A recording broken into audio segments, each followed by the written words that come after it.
السلام علیکم ورحمۃ اللہ وبرکاتہ۔ اللہ سے دعا کرتے ہیں کہ آپ لوگ خیریت سے ہوں گے۔ اللہ انسان کو تکلیف کیوں دیتا ہے؟ آج تقدیر کا کھیل سمجھ آ گیا۔ تقدیر میں جنت یا جہنم، آزمائش ورسز سزا۔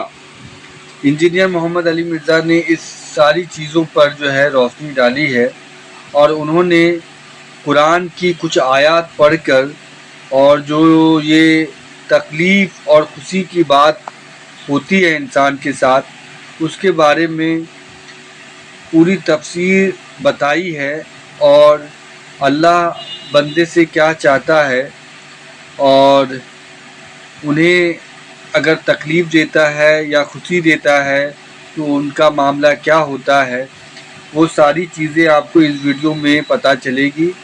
آپ اس ویڈیو کو دیکھیں اور دیکھیں کہ اللہ کی مرضی، اللہ کی معاملے جو ہوتے ہیں وہ کیا ہوتے ہیں، اور اللہ سے ہم سب یہی دعا کریں کہ اللہ ہم سب کو ہدایت کا راستہ دکھائے، اور حق بات بولنے، حق بات سننے، حق بات دوسرے تک پہنچانے کی توفیق عطا فرمائے، اور جو بھی جانے انجانے میں غلطی ہو اللہ اسے معاف فرمائے۔ آمین ثم آمین۔ اللہ تعالیٰ کی طرف سے جو تکلیف آتی ہے یا خوشی کے لمحات آتے ہیں، اس میں ہمارا عقیدہ کیا ہونا چاہیے کہ یہ اللہ تعالیٰ کیوں بھیجتا ہے، اور اس سے اللہ تبارک تعالیٰ کی کیا ڈیمانڈ ہے انسانیت سے۔ وہ مشہور زمانہ آیات جو میں اپنی کئی ویڈیوز میں کور کر چکا ہوں، سورۃ الحدید کی آیت نمبر 22 اور 23 چند فیورٹ آیات میں سے ہیں۔ یہ ٹاپک یہاں پر جس طریقے سے بیان ہوا ہے، یہ سمجھ لیں قرآن کا ذروہ سنام ہے، ایپیکس چوٹی ہے۔ ما اصاب من مصیبت فی الارض ولا فی انفسکم، نہیں پہنچتی کوئی بھی مصیبت اس زمین میں اور نہ تمہاری جانوں پہ، چاہے وہ بڑے لیول کی کوئی تکلیف ہو، ارتھ کوئک کی فارم میں، زلزلے کی شکل میں، فلڈ کی شکل میں، سیلاب کی شکل میں، وبائی امراض کی شکل میں، یا جس طرح یہ آگ پھیل گئی، یہ ساری کی ساری جو تکلیف ہیں جو انسانیت پہ آتی ہیں اس زمین پر، اور جو تمہاری جان پر آتی ہے، کینسر کی شکل میں، ہارٹ اٹیک کی شکل میں، کڈنی فیلئر کی شکل میں، کسی بیماری کی شکل میں، وہ روحانی بیماریاں بھی ہو سکتی ہیں۔ بعض لوگوں کے ساتھ جنات والا معاملہ ہو جاتا ہے، وہ کہتے ہیں یہ تکلیف کہاں سے آ گئی؟ تو بھائی جس پہ کینسر آیا ہے وہ بھی تو ایک تکلیف ہے نا۔ تو اللہ تعالیٰ فرما رہا ہے تمہاری جانوں پہ جتنی تکلیف آتی ہیں، اور پلینٹ ارتھ پہ انسانیت کے اوپر جو کمبائنڈ تکلیفیں آتی ہیں، وہ نہیں پہنچتی الا مگر فی کتاب من قبل ان نبرأها، ہم نے لوح محفوظ میں اپنے پاس پہلے ہی لکھ لیا ہے کہ یہ تکلیف آئے گی۔ یہ اللہ تعالیٰ کا علم ہے کامل، اسے پہلے ہی پتا ہے کس سال، کس سن میں، کس جگہ کے اوپر یہ تکلیف آنی ہے، اور وہ اتنا کامل علم ہے کہ سورۃ الانعام میں آیا کہ کوئی پتا بھی اگر گرتا ہے نا خشکی میں، یا سمندر کی گہرائیوں میں، یا زمین کی گہرائیوں میں کوئی بیج پھوٹتا ہے تو اللہ تبارک و تعالیٰ کے علم سے ہوتا ہے، اور اللہ کا علم اتنا کامل ہے کہ اس نے پہلے ہی لوح محفوظ پہ لکھ لیا ہے۔ لیکن یہ اللہ کا علم ہے، نہ کہ ہمیں اس علم کا پابند کیا گیا۔ یہ بھی لوگ اس طرف چل پڑتے ہیں نا کہ جی اللہ نے ہمیں پہلے ہی لکھ دیا ہے جنتی ہے جہنمی، تو ہم اس کے مطابق چل رہے ہیں۔ نہیں نہیں نہیں، ہم جس کے مطابق چل رہے ہیں نا اپنی مرضی سے، وہ اللہ کے علم میں پہلے سے ہے، نہ کہ اللہ نے ہمیں اپنے علم کا پابند کیا۔ اس کی وجہ یہ کہ ہمیں تو پتہ ہی نہیں کہ ہمارے بارے میں اللہ تعالیٰ نے اپنے پاس کیا لکھا ہوا ہے۔ یہ مسئلہ تقدیر کا ایک ایشو ہے، اکثر لوگ اس حوالے سے بھی ڈسکشن کر رہے ہوتے ہیں کہ یہ ہماری قسمت میں لکھا ہے۔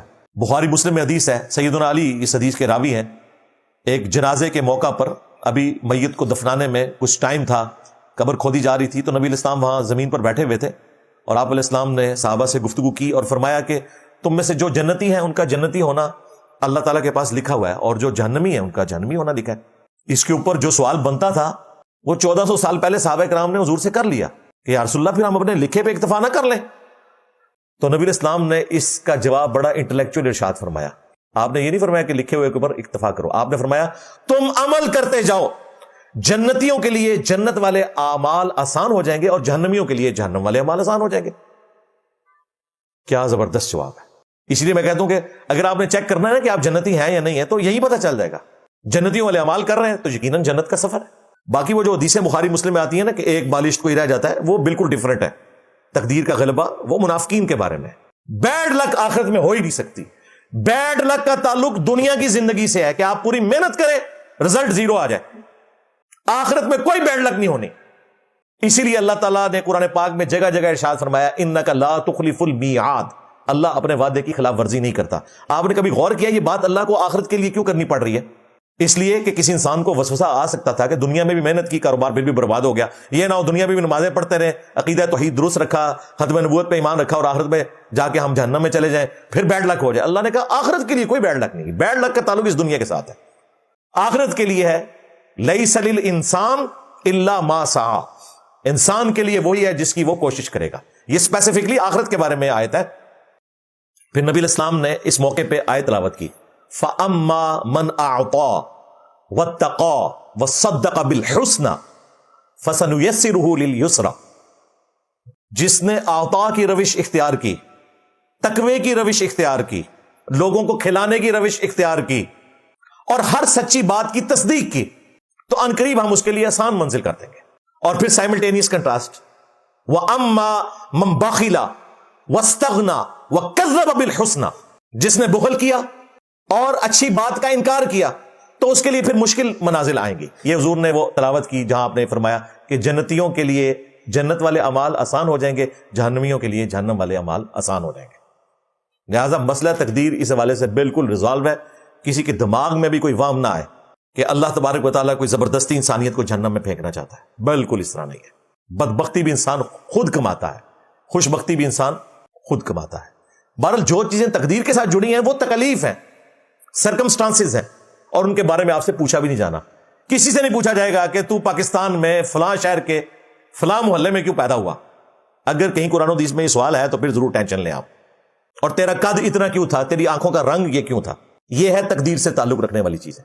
تو نے نماز پڑھی یا نہ پڑھی، یہ تقدیر سے ریلیٹڈ چیز نہیں تھی، یہ ہمارے اختیار سے تھی۔ اذان کی آواز پہ مسجد میں جائیں یا کرکٹ کھیلنے کے لیے گراؤنڈ میں چلے جائیں، یہ آپ کی اپنی مرضی ہے۔ نہ تو مسجد میں جانے کے لیے کوئی دھکا لگے گا آپ کو، اور نہ نماز کے اوقات میں فضول ایکٹیویٹیز میں انوالو ہونے کے لیے جا رہے ہیں تو اللہ تبارک و تعالیٰ آپ کے پاؤں زمین پہ کوئی باندھ دے گا، بالکل ایسا نہیں ہوگا۔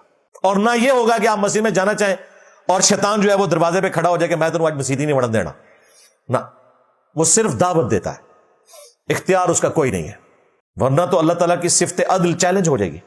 بہرحال جو تکلیف ہیں وہ اللہ نے اپنے پاس رکھی ہے اس حوالے سے۔ تو اللہ تعالیٰ فرما رہا ہے کہ کوئی بھی تکلیف خواہ وہ اس پلانٹ ارتھ پہ آئے یا تمہاری جان پر، اس کو پیدا کرنے سے پہلے ہی ہم نے لوح محفوظ پہ لکھ لیا ہے۔ پھر اگلی بات کیا کمال ہے، ان ذالک علی اللہ یسیر، بے شک یہ اللہ کے لیے بہت آسان ہے۔ بعض اوقات انسان کو وسوسہ آ سکتا ہے کہ اتنا بڑا ڈیٹا کیسے رکھا جا سکتا ہے، اللہ کے لیے بہت آسان ہے۔ اور یہ کیوں کیا؟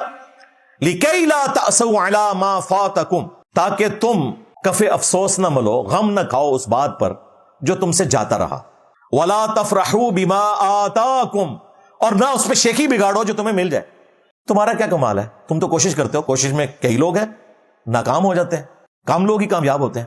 اللہ نے تمہیں دیا، نہ تو چیز کے چھننے پہ غم کھاؤ اور نہ اللہ کی نعمت پر شیخی بگاڑو۔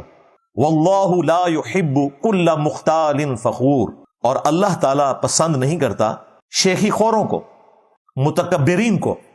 تمہاری عاجزی کی روش ہونی چاہیے، تکلیف آئے تو بھی اللہ کی طرف سے، خوشی آئے تو بھی اللہ کی طرف سے، اور اپنے آپ کو سمجھانا ہے کہ یہ سب کچھ جو مجھے پہنچ رہا ہے یہ اللہ تعالیٰ نے میری تقدیر میں لکھا ہوا تھا۔ پہلے نہیں آپ کہہ سکتے کہ میری تقدیر میں لکھا ہے کہ میں نے فجر کی نماز نہیں پڑھنی، جب فجر کی نماز چھوٹ گئی اس کے بعد آپ یہ کہہ سکتے ہیں کہ میری تقدیر میں یہ لکھا تھا، کیونکہ کنفرم ہو گیا نا، اور میں اس لکھے کا پابند نہیں تھا، بلکہ میں نے اپنی مرضی سے سستی کی، اس لیے اللہ کو تو پہلے ہی پتا تھا یہ سستی کرے گا۔ اس کا فرق آپ نے ذہن میں رکھنا ہے، وہ پہلے ڈسکشن کر چکا۔ لا يسأل عما يفعل وهم يسألون، اللہ کو کوئی پوچھ نہیں سکتا اس نے یہ کیوں کیا، اللہ سب کو پوچھ سکتا ہے، اور جب اللہ پوچھ رہا ہوتا ہے تو وہ ہمارے کرتوتوں کی وجہ سے پوچھ رہا ہوتا ہے۔